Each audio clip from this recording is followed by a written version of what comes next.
ప్రభుత్వ ఆసుపత్రిలోని జీవనాధార generic medical shop వ్యవహారం ఇప్పుడు వివాదాస్పదంగా మారింది. షాప్ నిర్వహణకు 2029 వరకు అనుమతి ఉన్నప్పటికీ తనను ఇబ్బంది పెడుతున్నారని షాప్ యజమాని షేక్ షంషీర్ ఆవేదన వ్యక్తం చేస్తున్నారు.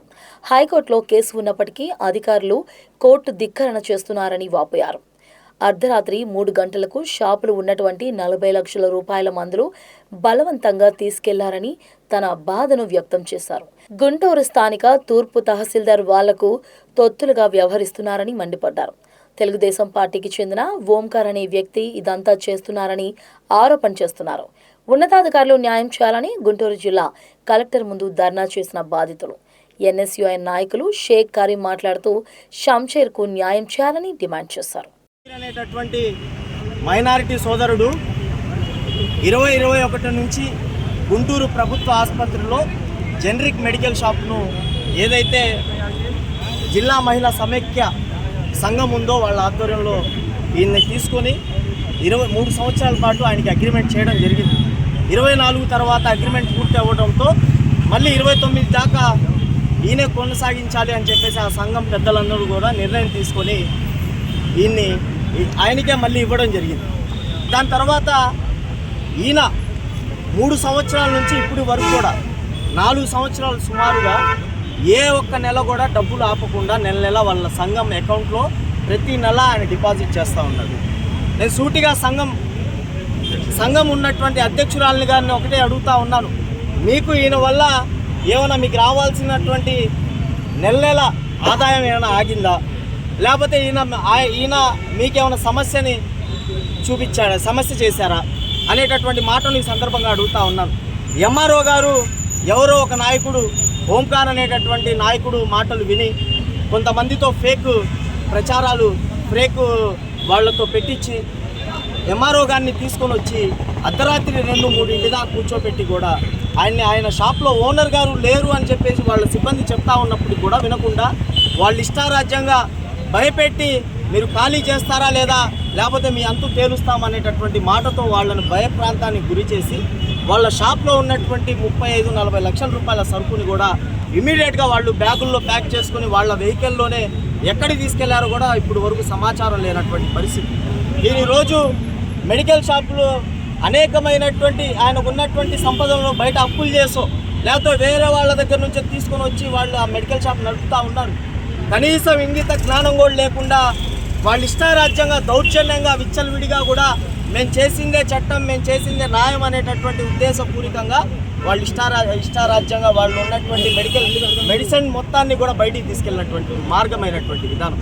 నేను ఎంఆర్ఓ గారిని ఒకటే డిమాండ్ చేస్తూ ఉన్నాను, ఎంఆర్ఓ గారు మీకేమైనా కలెక్టర్ గారి నుంచి లేకపోతే ఉన్నత అధికారుల నుంచి మీకు ఎటువంటి ఏమైనా నోటీసులు ఉంటే మీరు చట్టబద్ధంగా మీరు ఆయనకి వెళ్ళి ఒక రోజు ముందు అయ్యా మీకు నోటీస్ ఇస్తూ ఉన్నాం, మీరు ఇక్కడ ఉండేటటువంటి అవకాశం లేదు, మీరు 2 రోజుల్లో ఖాళీ చేయండి, లేకపోతే మేము కలెక్టర్ ఆఫీస్ నుంచి మళ్ళీ ఎస్పీ గారికి లెటర్ పెట్టి ఎస్పీ గారి ద్వారా పోలీసులతో పెట్టించి మిమ్మల్ని షాప్ ఖాళీ చేయించేటటువంటి ప్రయత్నం మేము చేస్తామనేటటువంటి మాట కూడా చెప్పకుండా ఇమ్మీడియట్గా ఇదే ఎంఆర్ఓ గారు గతంలో కూడా ఈయన ఒక సందర్భంలో మాట్లాడితే ఈయనకు ఉన్నటువంటి లైసెన్స్ని మొత్తం ఈయన పంపించడం జరిగింది.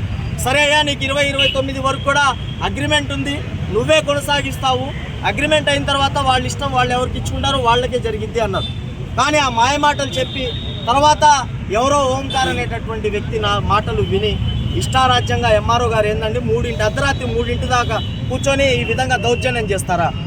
ఈరోజు నేను సూటిగా అడుగుతా ఉన్నాను, ఎంఆర్ఓ గారు గుంటూరు తూర్పు నియోజకవర్గ ఎంఆర్ఓ గారి మీద అనేకమైనటువంటి ఆరోపణలు ఉన్నాయి, ఇది వాస్తవం కాదా? అంటే ఎంఆర్ఓ గారు ఇటు ప్రభుత్వానికి పనిచేస్తూ ఉన్నారా లేకపోతే ఒక పార్టీకి తొత్తుగా పనిచేస్తూ ఉన్నారా అనేటటువంటి మాటని ఈ సందర్భంగా హెచ్చరిస్తూ ఉన్నాను. ఇది ప్రజాస్వామ్యమా? ఈయన ఎక్కడ లేని విధంగా 80% మెడికల్ మీద డిస్కౌంట్ ఇస్తూ ఉన్నాడు. మీరు గుంటూరులో చూడండి, ఏ మెడికల్ షాప్కి వెళ్ళినా 80% ఎక్కడ ఇస్తూ ఉన్నారు నాకు చూపించండి. ఈరోజు విపరీతంగా దోచుకుంటూ ఉన్నారు. ఈయన గురించి నాకు తెలుసు, ఈయన అనేకమైనటువంటి కొంతమంది ఇబ్బంది పడినా ఫ్రీగా సర్వీస్ చేసేటటువంటి వ్యక్తి. ఇలాంటి వ్యక్తి దగ్గర 22 మంది పనిచేస్తూ ఉంటే వాళ్ళని కూడా ఈరోజు రోడ్ల మీద అవుతారా? ఈరోజు ఉద్యోగాలు లేక రోడ్ల మీద వస్తూ ఉన్నారు. ఎక్కడ పని చేసుకుంటూ ఉన్నారు? స్విగ్గీల్లో, జొమాటోల్లో చేపలు అమ్ముకుంటా, కూరగాయలు అమ్ముకుంటా, పీజీలు చేసి డిగ్రీలు చదివి ఈరోజు వచ్చి చేసే పనులు అవి. ఏదో ఆయన వల్ల 22 మందికి ఉపాధి కల్పిస్తూ ఉంటే దౌర్జన్యంగా ఒక బాధ్యత కలిగినటువంటి కుర్చీలో కూర్చొని ఎంఆర్ఓ గారు మీరు చేయాల్సిన పనులు ఇవే. ఓంకార్ ఎవరు, అతనికి ఏం సంబంధం? ఓంకార్ అనేటటువంటి వ్యక్తి ఒక టీడీపీ నాయకుడు అంట. టీడీపీ నాయకుడు గతంలో కూడా ఈయనకు అనేకమైనటువంటి ఇబ్బందులు కల్పించారు. మేము ఒక మైనార్టీ సోదరుడికి అన్యాయం జరుగుతూ ఉంది, అనేకమైనటువంటి కులాలకు సంబంధించినటువంటి వ్యక్తులు 22 మంది ఆ మెడికల్ షాప్లో పనిచేస్తూ ఉన్నారు, వాళ్ళకి ఇబ్బంది కలుగుతూ ఉంది అనేటటువంటి ఉద్దేశంతో మేము ఆయనతో పాటు ఈరోజు అండగా ఉండాల్సినటువంటి అవసరం ఉంది. కలెక్టర్ గారు దీనిపైన తక్షణమే చర్యలు తీసుకోవాలి. కలెక్టర్ గారి దృష్టికి తెలియకుండా ఇంకా ఎన్ని జరుగుతూ ఉన్నాయో ఒకసారి కలెక్టర్ గారు ఆలోచన చేయాలి. ప్రభుత్వానికి చెడ్డ పేరు తీసుకొస్తున్నటువంటి ఇటువంటి అధికారులను తక్షణమే సస్పెండ్ చేయాలి. మీరు ఇలాంటి వ్యక్తులను ఇలానే కొనసాగిస్తే రేపు ఇది చేశారు, రేపు ఇంకోటి చేస్తూ ఉంటారు. ఎంతో ప్రాధాన్యతమైనటువంటి ప్రభుత్వ ఆసుపత్రుల్లో జనరిక్ మెడికల్ షాపు గత 2 రోజుల నుంచి మెడిసిన్ లేక అనేకమైనటువంటి ఇబ్బందులు పెడతా ఉన్నారు. ఆ బాధ నేను నిన్న చూశాను. ఈయన పాపం అనేకమైనటువంటి సేవలు చేస్తాడు. ఇలాంటి వ్యక్తులుగా మీరు ద్రోహం చేయాలనుకుంటా ఉంది. లేదు, ఈయన వల్ల మీకు ఏమైనా ఆపద వచ్చిందా, లేకపోతే ఈయన ఏమైనా నెల మీకు కట్టాల్సినటువంటి ఏమైనా కట్టకుండా ఆపాడా? లాస్ట్ మంత్ కట్టినటువంటి బిల్లు కూడా ఈరోజు ఉంది. ఈరోజు ఏ విధంగా ఎంఆర్ఓ ప్రవర్తిస్తున్నాడంటే, ఏదైతే కోర్టుని కూడా వ్యతిరేకంగా ఆయన ఉన్నటువంటి కుర్చీని వ్యతిరేకంగా నడుపుతా ఉన్నారు. రేపు 3వ తారీఖు చూసుకుంటే ఆయనకు వాయిదా ఉంది. ఆయన పిటిషన్లు వేశాడు. 2029 వరకు ఆయనకే సొంతం అనేటటువంటి మాటతో అగ్రిమెంట్ కూడా రాశారు. షాపులో ఉన్న మహిళా ఉద్యోగుల పట్ల అసభ్యకరంగా నా పేరు షేక్ షంషీర్. నేను 2011 నుంచి ప్రభుత్వ సమగ్ర వైద్యశాలలో ఉన్నటువంటి అన్నా సంజీవని జనరిక్ మెడికల్ షాప్లో పనిచేస్తూ ఉన్నాను. ఈ షాపుకు నష్టాలు వచ్చిన క్రమంలో జిల్లా సమైక్య వాళ్ళు 2021 సంవత్సరంలో నాకు 3 సంవత్సరాల పాటు నిర్వహణ బాధ్యతలు అప్పచెప్పి ఉన్నారు.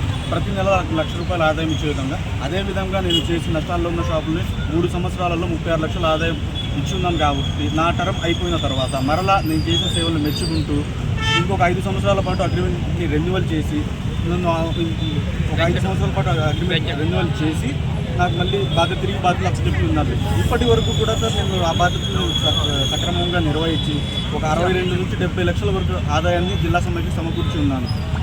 అయితే ఈ క్రమంలో సార్ ఒక సంవత్సరంన్నర నుంచి జిల్లా తెలుగుదేశం పార్టీ ఆఫీస్ గుంటూరులో పనిచేసే ఎన్ ఓంకార్ నాయుడు అనే వ్యక్తి ఈ షాపుల మీద కన్ను వేసి జిల్లా సమైక్య సిబ్బంది మరియు ప్రాజెక్ట్ డైరెక్టర్ డిఆర్డిఏ డ్వాక్రా మహిళా సంఘాల వారిని ప్రలోభపెట్టి వాళ్ళు వారి మాట వినకపోతే జిల్లా సమైక్య సంఘ సభ్యులందరినీ మార్చేసేసి తర్వాత ఇదే విషయమై 3 పీడీలను మార్చేసేసి ఒక జిల్లా సమైక్య అకౌంటెంట్ని మార్చేసేసి తర్వాత ఒక ఏపీఎం గారిని మార్చేసేసారు.